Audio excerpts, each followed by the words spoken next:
Welcome to Suman TV. నేను మీ నవీన్. ప్రస్తుతం నేను ట్రీట్మెంట్ రేంజ్ హాస్పిటల్లో ఉన్నాను. సో ఇక్కడ వచ్చేసేసి ఓటీ థియేటర్లోకి వచ్చాను. ఎందుకంటే చాలా వరకు కూడా సర్జరీ జరుగుతున్నంత వరకు అనెస్థీసియా స్పెషలిస్ట్ అనేవాళ్ళు చాలా ఇంపార్టెంట్.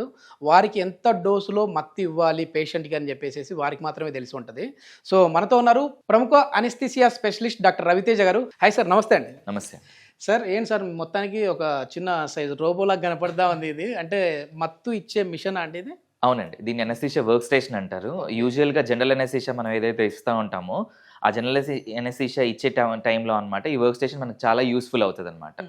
దీంట్లో ఏంటంటే 3 సిస్టమ్స్ ఉంటాయన్నమాట. ఒకటి మనకి ప్రెజర్ సిస్టమ్. ప్రెజర్ సిస్టమ్ ఏంటంటే ఈ ఎయిర్, ఆక్సిజన్, నైట్రస్ ఇవన్నీ ఈ గ్యాసెస్ ఏవైతే ఉంటాయో సెంట్రల్ సప్లై నుంచి మనకి ఇక్కడికి వస్తూ ఉంటుంది అనమాట. అవి హై ప్రెజర్స్లో ఉంటాయి. ఆ హై ప్రెజర్స్ని ఇంటర్మీడియట్ ప్రెజర్స్ అని, లో ప్రెజర్స్ అని ఇక్కడ వరకు తీసుకొస్తారు. ఇవన్నిటికి ప్రెజర్ రెగ్యులేటర్స్ ఇవన్నీ వర్క్ స్టేషన్స్లో ఉంటాయి అనమాట. నెక్స్ట్ ఇంకా ఫంక్షనల్ సిస్టమ్కి వచ్చేసి ఇక్కడ వీటిలలో దీన్ని వేపరైజర్ అంటారండి. అంటే అనెస్థీషియాకి ఇది వరకు మనం క్లోరోఫామ్ ఇచ్చి మత్తిచ్చే వాళ్ళు ఐదని అనేవాళ్ళు అంటారు కదా. ఇప్పుడు ఏంటంటే ఈ మధ్య కాలంలో వచ్చిన వాటిలో ఈ వేపరైజర్స్ యూజ్ చేస్తారనమాట. దీంట్లో డిఫరెంట్ టైప్స్ ఆఫ్ గ్యాసెస్ ఉంటాయి. ఐసోఫ్లూరెన్, సివోఫ్లూరెన్, హాలోథిన్, ఇట్లా డిఫరెంట్ టైప్స్ ఆఫ్ డెస్ఫ్లూరెన్ ఇలా ఉంటాయి అనమాట అనెస్థీషియా గ్యాసెస్ ఇవి. దాంతోపాటు ఇది బ్రీతింగ్ సర్క్యూట్ అంటారు. దీంట్లో నుంచే పేషెంట్ మనకి ఏదైతే కనెక్ట్ చేస్తామో ఆక్సిజన్ తీసుకుంటారు, కార్బన్ డైఆక్సైడ్ వదులుతారు. అయితే ఎప్పుడైతే ఆక్సిజన్ తీసుకొని కార్బన్ డైఆక్సైడ్ వదులుతూ ఉంటారు, ఈ కార్బన్ డైఆక్సైడ్ ఎక్కడికి వెళ్తుంది అనే డౌట్ కూడా మీకు రావచ్చు. ఆ కార్బన్ డైఆక్సైడ్ దీన్ని స్కావెంజింగ్ సిస్టమ్ అంటారు. అంటే ఈ సోడా లైమ్ అనేది ఒకటి ఉంటుంది అనమాట. అది ఆ కార్బన్ డైఆక్సైడ్ ని పీల్ చేసుకుంటుంది. అది ఫిల్టర్ చేసేసుకొని తిరిగి మళ్ళీ నార్మల్ ఆక్సిజన్ ని పేషెంట్ కి మనం పంప్ చేస్తాం. ఇది ఏంటంటే చాలా వరకు ట్రీట్మెంట్ రేంజ్ హాస్పిటల్లో పైల్స్ సర్కంసేషన్ సర్జరీలు ఎక్కువగా జరుగుతూ ఉంటాయి. అదేవిధంగా ఈ లింఫనాయిడ్స్కి సంబంధించిన సర్జరీలు కూడా జరుగుతూ ఉంటాయి. సో అట్లాంటి వాళ్ళకంటే ఇక్కడ మనము ముఖ్యంగా ఎట్లాంటి అనెస్థీషియా ఇస్తూ ఉన్నాం సార్? ఎందుకంటే అనెస్థీషియా అంటేనే భయపడిపోతూ ఉంటారు చాలామంది. అమ్మో మత్తు ఇస్తారంట, మళ్ళీ ఆ మత్తులోంచి మనం బయటికి వస్తామా లేదా అంటుంటారు. కొద్దిమంది అసలు వెనుక ఈపు భాగంలో మత్తు ఇచ్చారంటే కాళ్ళు చేతులు పడిపోతాయంట అన్నట్లుగా కూడా భయాలు ఉంటాయి. ఇక్కడ ఎట్లాంటి అనెస్థీషియా ఇస్తా ఉన్నారు? యూజువల్గా ఎలా ఉంటుందంటే అండి, నార్మల్గా అనెస్థీషియాలో కూడా మనం ఒకవేళ లోవర్ అబ్డామినల్ సర్జరీస్ అంటే పొట్ట నుంచి ఈ నాభి నుంచి కింద వరకు జరిగే ఏదైనా సర్జరీస్ ఉన్నా కానీ, బ్లాడర్కి సంబంధించిన సర్జరీస్ కానీ, ఇప్పుడు మీరు అడిగినట్టు ఫిషర్స్, ఫిష్లాస్, పెరియానల్ యాప్సెస్ అట్లా ఏదైనా సర్జరీస్ కానీ, కాళ్ళకి ఏదైనా సర్జరీస్ చేస్తున్నా స్పైనల్ అనెస్థీషియా అనేది ఇస్తాం అనమాట. అంటే నడుముకి చిన్న ఇంజెక్షన్ ఒకటి ఇస్తాం మనం. ఇవి స్పైనల్ నీడిల్స్ అంటారండి. వీటిల్లో కూడా డిఫరెంట్ టైప్స్ ఆఫ్ సైజెస్ ఉంటాయి. ఇదివరకు చాలా పెద్ద నీడిల్స్ యూజ్ చేసేవాళ్ళు. ఇప్పుడు ఈ మధ్య కాలంలో మనం చాలా చిన్న చిన్న నీడిల్స్ యూజ్ చేస్తున్నాం, చిన్న సైజ్ నీడిల్స్. దానివల్ల బ్యాక్ పెయిన్ అవి వచ్చే ఆస్కారం కూడా చాలా తక్కువ. కానీ ఇక్కడ ఏదైతే మనం సర్కంసెషన్ గురించి మాట్లాడుతున్నామో అక్కడ కేవలం మనం లోకల్ అనెస్థీషియా ఇస్తాం. అంటే ఒకవేళ పెన్నిస్ అనుకోండి, దాని సరౌండింగ్లోనే మనం చిన్నగా అనెస్థీషియా డ్రగ్ ఏదైతే తీసుకొని సిరింజ్లో అక్కడే డిపాజిట్ చేస్తాం. ఆ పోర్షన్ మట్టుకే మనకి అనెస్థీషియా వస్తుంది. అందుకని వాళ్ళు కాన్షియస్లోనే ఉంటారు. వాళ్ళు తిరిగి వెంటనే వాళ్ళ యాక్టివిటీ స్టార్ట్ చేసుకోవచ్చు, తిరిగి వెంటనే వాళ్ళు తినేసేయచ్చు. ఎక్కువసేపు హాస్పిటల్లో స్టే ఉండాల్సిన అవసరం కూడా ఉండదు. అదే ఒకవేళ మనము రీజనల్ అనెస్థీషియా అంటే ఒకవేళ ఫర్ ఎగ్జాంపుల్ ఈ హ్యాండ్కి ఒక సర్జరీ చేస్తున్నారు, ఆ హ్యాండ్కి సర్జరీ చేసినప్పుడు సర్టెన్ బ్లాక్స్ ఇస్తాం మనం. ఆ బ్లాక్స్ ఇచ్చినప్పుడు ఆ చెయ్యి మట్టుకే పనిచేయదు. అదొక రకమైన అనెస్థీషియా అనమాట. అదే జనరల్ అనెస్థీషియా కానీ, స్పైనల్ అనెస్థీషియా కానీ ఇలాంటివి ఇస్తున్నాము ఏదంటే పేషెంట్ హాస్పిటల్లో ఉండాలి. సర్జరీ అయిపోయిన తర్వాత కూడా ఎఫెక్ట్ పోయేంత వరకు కూడా పేషెంట్ వాళ్ళు హాస్పిటల్లో ఉండాలి.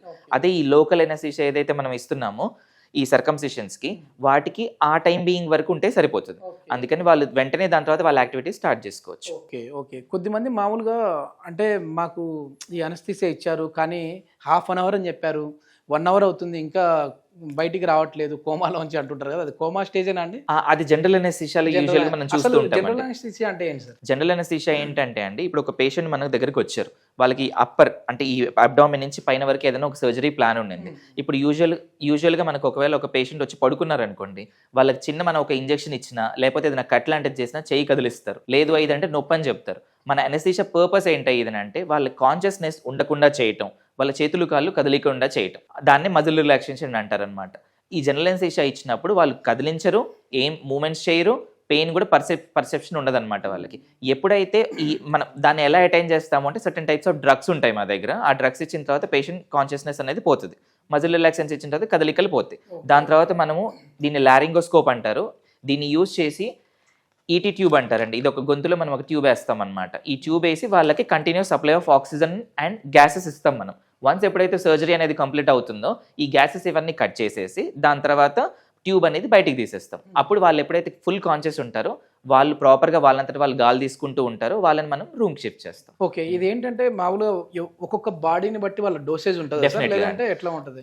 ప్రతి డ్రగ్ ప్రతి ఏదైతే ఉంటాయో వాటి డిఫరెంట్ టైప్స్ ఆఫ్ కాన్సన్ట్రేషన్స్ ఉంటాయి, డిఫరెంట్ టైప్స్ ఆఫ్ కంపోజిషన్స్ ఉంటాయి అనమాట. కొన్ని వాటిలో ప్రిజర్వేటివ్స్ అని కూడా యూజ్ చేస్తూ ఉంటారు. ఇప్పుడు మనం ఒక చిన్న పిల్లాడిని అంటే ఒక 1 year కిడ్ని తీసుకొని ఒక 85 years 90 years ఒక పర్సన్ని తీసుకున్న ప్రతి ఒక్కరికి వాళ్ళ డోసేజ్ అనేది మారుతూ ఉంటుంది.